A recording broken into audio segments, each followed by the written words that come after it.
Side Setu from Coimbatore. சில பேர் composition ஆப்ஷனில் போக முடியாது. இப்போ மெடிக்கல் ஷாப்லாம் ஜென்ரலாக பார்த்தீங்கன்னா ஹாஸ்பிட்டலோட அட்டாச் இருக்க மெடிக்கல் ஷாப் போகவே முடியாது. ஏன்னா சர்வீஸ் அதிகம் இருக்கும். ஹாஸ்பிட்டல் இல்லாமல் தனியாக மெடிக்கல் ஷாப் வச்சுருக்கவங்களையே சில பேர் எலிஜிபிள் இல்லாத மெடிக்கல் நடத்திட்டு இருக்காங்க. அது என்னென்ன ரீசன் பார்த்தீங்கன்னா, ஒருத்தர் மெடிக்கல் ஷாப் வச்சுருப்பார், அவருக்கு டேர்ன் ஓவர் 1.5 கோடி இருக்கும். ஆனால் அவருக்கு ரெண்டல் இன்கம் ஒன்று வந்துருக்கும். அப்போ rental income comes under service.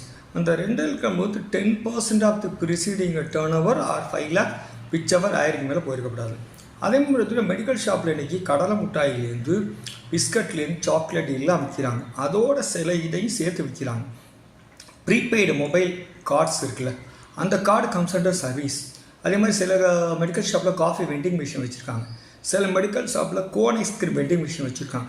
இந்த மாதிரி சர்வீஸ் ஆக்டிவிட்டி வரும்போது mobile recharge prepaid card, coffee vending machine, அதே மாதிரி பார்த்திங்கன்னா கோனைஸ் வெண்டிங் மிஷின், இந்த மாதிரி சர்வீஸ், அதே மாதிரி ரெசிடென்சியல் இன்கம், இந்த மாதிரி இருக்க சர்வீஸ் இன்கம் ப்ரிசீடிங் டேர்ன் ஓவரில் 10% of the turn over R 5 lakhs whichever சாரிக்கு மேலே போயிருந்தால் காம்போசிஷன் ஆப்ஷன் எலிஜிபிள் இல்லை. இதுதான் அந்த ஜிஎஸ்டி வீடியோ டிப்ஸ். இதை போன்ற வீடியோக்களை பின்னாடி வர்ற வீடியோக்களில் பார்க்கலாம். தேங்க்யூ.